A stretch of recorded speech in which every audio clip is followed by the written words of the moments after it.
Class 10th गणित अध्याय 1 वास्तविक संख्या प्रश्नावली 1.2। उसका हम पहला क्वेश्चन देखने वाले, जो कि क्या है, सिद्ध कीजिए कि कर्णी 5 एक अपरिमेय संख्या है। ये सवाल आप देख सकते हैं। ये मैंने उदाहरण 5 जो है उसमें मैंने कर्णी 3 के जैसे ये मैं पहले करा चुका हूँ, लेकिन हम कर्णी 5 के हिसाब से भी देखेंगे।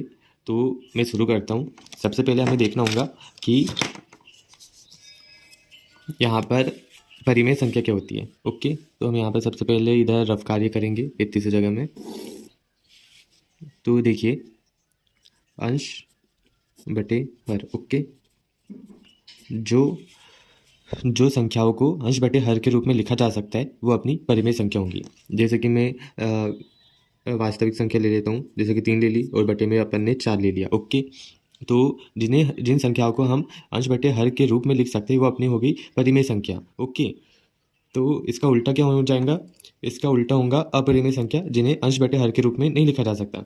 तो फिर ये कर्णी 5 को हम अंश बटे हर के रूप में लिख सकते हैं क्या? बिल्कुल नहीं लिख सकते। तो ये अपनी अपरिमेय संख्या होगी। लेकिन जो हम क्वेश्चन कर रहे हैं उसमें इतना छोटा सा एक्सप्लेनेशन मांग नहीं रहा है हमें ना। इसे बुक में जो मेथड है उसके हिसाब से करना होगा। उसका मैं थोड़ा सा एक्सप्लेनेशन देना चाहूँगा कि हम क्या करेंगे हल करते वक्त। कर्णी 5 हमें पता है कि अपरिमेय संख्या है, लेकिन ना हम इसे ना परिमेय संख्या मानेंगे। फिर जब हम इसे करेंगे, हल करेंगे, तो फिर लास्ट में ना हमारे पास एक विरोधाभास उत्पन्न होगा। वो विरोधाभास गलत होगा। क्यों गलत होगा? क्योंकि हमने कर्णी 5 को एक परिमेय संख्या मानने की भूल कर बैठे थे। तो फिर इस आधार पे हम बोल सकते हैं कि हमारी परिकल्पना गलत थी, इसलिए हमारा आंसर भी गलत आया। तो फिर इस हिसाब से हम कह सकते हैं कि कर्णी 5 को एक परिमेय संख्या मानना एक बहुत बड़ी भूल थी। तो फिर कर्णी 5 एक अपरिमेय संख्या है। मतलब सीधी सी बात है, अगर ये एक परिमेय संख्या नहीं तो एक अपरिमेय संख्या है। ओके, तो अब हम इसे हल करना शुरू करते हैं। हल हल माना कर्णी 5 एक परिमेय संख्या है। ओके, यहाँ तक के समझने में कोई दिक्कत नहीं होनी चाहिए। देखिए, अब हम इससे कर्णी 5 को परिमेय संख्या मान चुके, तो हम कर्णी 5 को p बटे q के बराबर लिख सकते, बिल्कुल लिख सकते। तो जहाँ p और q सहअभाज्य संख्या है तथा q बराबर नहीं है 0 के। अब ये जरा ये जो मैंने इतना मटेरियल लिखा है उसमें अच्छे से एक्सप्लेन करना चाहूँगा कि सहभाज्य संख्या, मैंने p और q को सहभाज्य संख्या क्यों बोला। देखिए, सहभाज्य संख्या क्या होती है? जो ना सिर्फ एक से कटती है। ओके, मैं जरा अचर पदों में बताना चाहूँगा। p की वैल्यू में 3 रखता हूँ, q की वैल्यू में 4 रख लेता हूँ। अब देखिए, ये 3 जो है ये 3 का इससे विभाजित होंगी, ये 3 से ही होंगी। लेकिन ये 3 क्या 4 को विभाजित कर पाएंगी? नहीं कर पाएंगी। वैसे अगर हम देखें 4 को, 4 से विभाजित हो रहा है और 2 से विभाजित हो रहा है, लेकिन ये 4 और 2 क्या 3 को विभाजित कर पाएंगे? नहीं कर पाएंगे। तो फिर ऐसी कौन सी संख्या है जो इन दोनों को विभाजित कर सकती है? वो है 1। तो इस हिसाब से हम कह सकते हैं कि सहभाज्य संख्या वो होती है जो 1 से विभाजित होती है। ओके, या फिर आप दूसरे तरीके से ऐसा भी जान सकते हैं कि जिनका HCF 1 होता है वो अपनी सहभाज्य संख्या होती है। अगर आप ये 3 और 4 का HCF निकालोगे, जो कि मैं अपनी पिछले वीडियो में HCF निकालना सिखा चुका हूँ, तो फिर आप देखेंगे कि इनका HCF 1 ही निकल रहा है। ओके, तो अब हम आगे देखते हैं। अब हमें क्या करना है? दोनों पक्षों में वर्ग करने पर। ओके, अब हम दोनों पक्षों में वर्ग कर देते तो अपने पास क्या आ जाएगा? कर्णी 5 की घात हो जाएंगी 2 और बराबर से p बटे q की घात भी हो जाएंगी 2। अब आगे देखिए, हम कर्णी को किस प्रकार लिख सकते? कर्णी को ना हम 1/2 की फॉर्म में लिख सकते और गुणा ये जो 2 का 2 है वो ऐसा लिखेंगे। ये तो इससे कट गया। ओके, p की घात 2 कर लेते। ओके, बटे में q की घात भी 2 कर लेते। यहाँ तक के हो गया है। अब देखिए, हम जरा इन्हें अच्छे से लिख लेते। 5 सिर्फ 5 ही बचा। ओके, p की घात 2 बटे में q। अब हमें क्या करना है?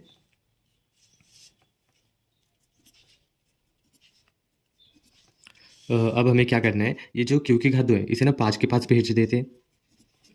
तो क्या हो जाएंगे यहाँ पर 5 क्यू की घात 2। ओके, और ये पी की घात 2।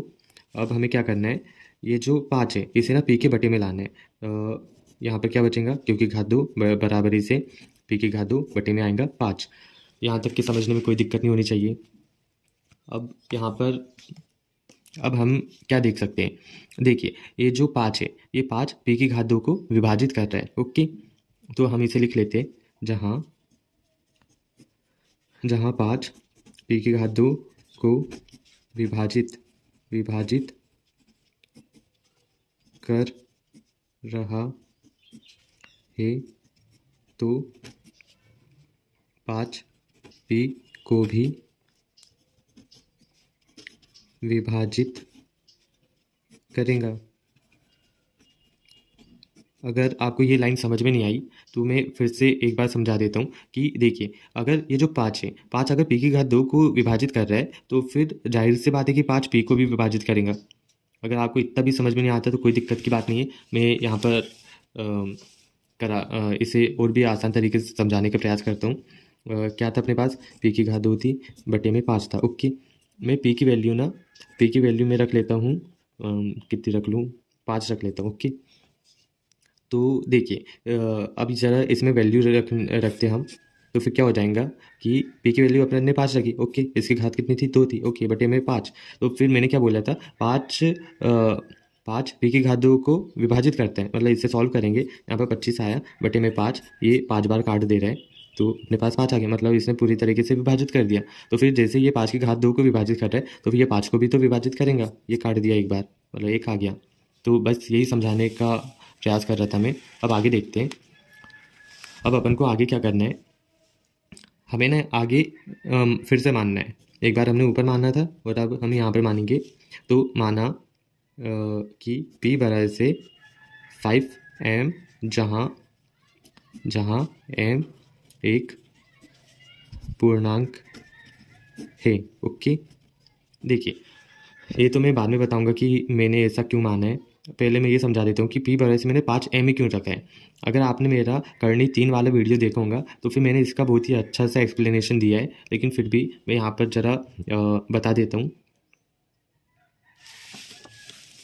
देखिए पी बराबर से 5m। ओके, मान लीजिए कि p की वैल्यू कितनी है, p की वैल्यू हमें पता नहीं है, लेकिन मान लीजिए अगर हमें p की वैल्यू पता होती और वो p की वैल्यू होती 10। ओके, तो फिर जब हम 10 का गुणनखंड निकालते तो फिर क्या निकलता, ये 2 पंचे 10, 5 एकम 5। ओके, इसका गुणनखंड और अच्छे तरीके से लिख लेते हैं, तो फिर क्या आ जाएगा, 2 गुणित 5। अब ज़रा मैं इसे सुविधाजनक रूप से लिख दूँ ताकि आपको और अच्छे से समझ में आए। 5 गुणित 2।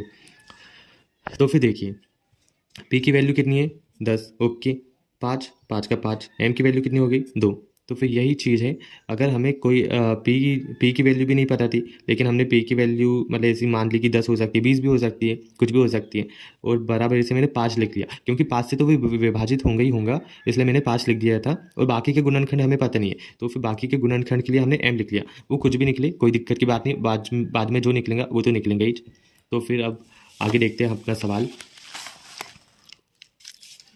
अगर आपको इसमें दिक्कत आएगी कि पी बराबर से 5m, मतलब जैसे कि अभी तो सवाल 2 करनी 5 वाले भी आएंगे, अलग अलग प्रकार के करनी 2 वाले भी आएंगे, तो फिर हम मतलब आपको ना मानना ही पड़ेगा, पी बराबर से कुछ ना कुछ मानना होगा। तो मैं यहाँ पर बता दूँ कि अगर आपको पी बराबर से कुछ मानना हो तो फिर आप क्या करना, इधर ऊपर देखिएगा, पी की घात 2 के बटे में जो भी संख्या होंगी ना उसे यहाँ पे लिख लेना और उसके साथ में m लिख लेना। ओके, मान लीजिए कि यहाँ पर 3 है तो फिर यहाँ पर 3 लिख लेना, साथ में m लगा लेना। ऐसे ही करके आप बाकी कोई भी सवाल दिया जाएगा तो फिर उसे इसी प्रकार से करना। अब हम इसे आगे करते हैं। अब अपन को क्या करना है, ये अपना समीकरण 1 दे दो, ये जो p की वैल्यू है इसे ना समीकरण 1 में रखेंगे। ओके, रखते हैं अब हम q की घात 2 बराबरी से p की वैल्यू कितनी है, 5m। ओके, इसकी घात कितनी थी, 2 थी, बटे में अपन क्या कर ले, 5 है। ओके, तो अपने पास क्या आ चुका है, q की घात 2 बराबर से 5m की घात 2। अब ज़रा हम यहाँ पर देख लेते हैं। अब ना हम क्या करेंगे, ये जो 5 को है ये इसे q के बटे में लिखेंगे। ओके, मतलब इसे इधर भेज देंगे तो क्या हो जाएगा, q की घात 2 बटे के में 5। ओके, बराबर से m की घात 2। इसे ज़रा अच्छे से लिखते हैं हम, तो क्या हो जाएगा, m की घात 2 बराबर से q की घात 2 के बटे में 5। अब देखिए जो कहानी हमने इधर लिखी थी और वही हमें इधर लिखनी है। देखिए सेम ही तो है। यहाँ पर पी के बटे में मतलब पी की घात 2 के बटे में 5 था, यहाँ पर क्यू की घात 2 के बटे में 5 है। अब देखिए यहाँ पर जहाँ जहाँ 5 क्यू की घात 2 को विभाजित विभाजित कर रहा है तो 5 क्यू को भी विभाजित करेंगे। ओके, बस अपना काम ख़त्म हो चुका है। अब यहाँ पर हमें ना बस समझना है कि हमने क्या किया यहाँ पर। देखिए सबसे पहले ऊपर देखिए, ऊपर हमने क्या बोला था कि कर्णी 5 एक परिमेय संख्या है। ओके, हमने ये मान लिया था। और परिमेय संख्या पी क्यू ये लिखा, और पी क्यू क्या थी? अपनी सहभाज्य संख्या। और सहभाज्य संख्या की क्या शर्त होती है कि वो सिर्फ 1 से विभाजित होती है। लेकिन अब ज़्यादा नीचे देखिए, नीचे यहाँ पर देखिए, ये जो p है, ये p और ये जो q है, ये 5 से भी विभाजित हो रहा है। तो फिर इसका क्या मतलब हुआ कि भाई कहीं पर गड़बड़ हुई है। और वो गड़बड़ कहाँ हुई? हमने कर्णी 5 को एक परिमेय संख्या मान लिया था, ये गड़बड़ है बस। तो फिर ये गलत हुआ। गड़बड़ जब होंगी ना, जब कहीं पर गलत होगा। और हमें पता है कि भाई हमने एक अपरिमेय संख्या को परिमेय संख्या मान लिया था, तो फिर ये गलत है। अब हम आगे लिख सकते हैं, और हमने सिद्ध भी कर चुके हैं। अब बस हमें लिखना है यहाँ विरोधाभास उत्पन्न होता है। और क्या लिख सकते हैं अपन? क्योंकि पी क्यू 5 से भी विभाजित